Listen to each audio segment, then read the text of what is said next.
Halo, Assalamualaikum warahmatullahi wabarakatuh.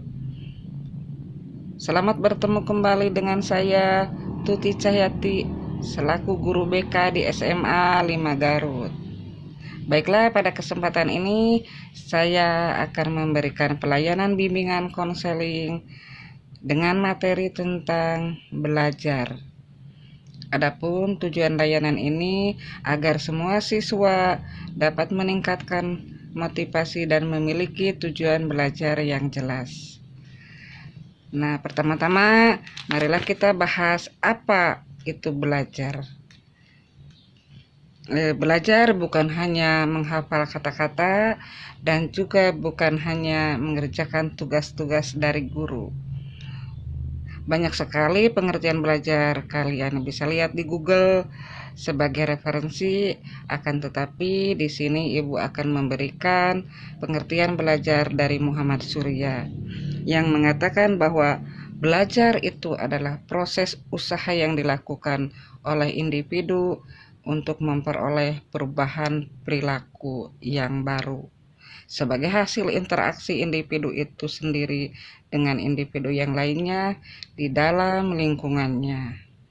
Dan juga ada pengertian masih dari seorang ahli yang mengatakan belajar itu adalah diperolehnya kebiasaan-kebiasaan, pengetahuan, dan sikap yang baru. Nah, kalau kita kaji dari pengertian-pengertian belajar, kata kuncinya adalah perubahan perilaku yang baru. Nah, perilaku apa yang berubah? Kalau kita sudah belajar, kita harus memperoleh perilaku. Perilaku apa yang kita peroleh? Nah, ada menurut taksonomi Bloom bahwa perilaku itu ada tiga, kognitif yang berhubungan dengan pikiran atau intelektual, dan ada juga afektif yang berhubungan dengan perasaan dan emosi, atau ketiga psikomotor, perilaku yang berhubungan dengan gerakan-gerakan seperti mengoperasikan atau tulisan tangan. Nah, kalau kita sudah merasa melakukan kegiatan belajar, kita akan memperoleh perilaku-perilaku yang baru. Perilaku apa? Kognitif, afektif, atau psikomotor. Contoh, kita belajar komputer.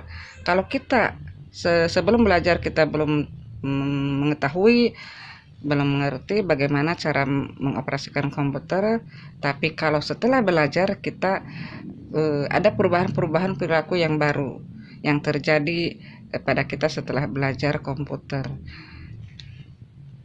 Kita setelah belajar kita akan mengetahui, dan semakin belajar kita akan merasa tidak was-was lagi atau tidak takut lagi mengoperasikan komputer atau menjalankan komputer, dan juga semakin terlatih kita dapat mengoperasikan komputer sehingga tangan-tangan atau gerakan-gerakan kita sudah canggih lagi dalam mengoperasikan komputer.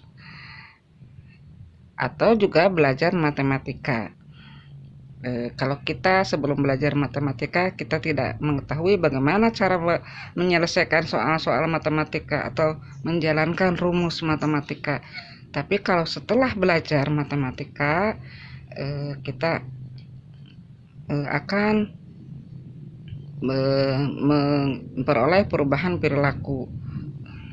Kita akan mengetahui bagaimana cara menyelesaikannya, dan kita mengetahui atau menguasai rumus-rumus, dan kita bisa menjalankannya, sudah tidak takut lagi dan yakin akan diri sendiri karena kita sudah belajar.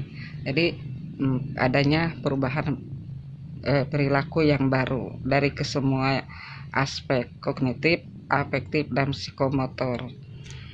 Nah, kalau kita sudah belajar atau mempelajari sesuatu, kita kalau memiliki konsep seperti ini, adanya perubahan perilaku yang baru, kita bisa mengukurnya langsung. kita sudah belajar perilaku apa yang kita peroleh, kognitif, afektif, atau psikomotor. Lalu perubahan yang terjadi berapa persen yang kita peroleh setelah kita melakukan belajar, 50%, 100%, atau sedikit misalnya. Nah itu harus kita hargai karena merupakan hasil belajar kita sendiri. Nah pertanyaannya, apakah perubahan perilaku itu mengarah kepada yang positif atau negatif? Itu mungkin karena pengertian belajar itu merupakan proses perubahan perilaku yang baru. Nah mungkin walaupun negatif, karena kita bermaksud untuk mempelajari hal-hal yang negatif, misalnya apapun yang negatif itu, tapi karena kalian sebagai pelajar di bawah naungan lembaga pendidikan, tentunya mengarah kepada hal yang positif sesuai dengan tujuan pendidikan. Mungkin itu saja, tapi kita harus ingat bahwa belajar itu harus memperoleh perubahan perilaku yang baru.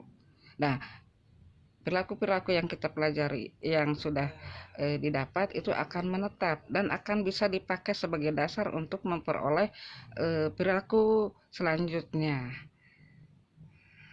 Sebagai dasar kalau kalian mempelajari sesuatu yang berkaitan, itu mungkin sebagai dasar. Dan kita harus ingat bahwa perilaku yang baru yang harus kita peroleh setelah kita melakukan atau melaksanakan belajar, tergantung kepada apa yang kita pelajari.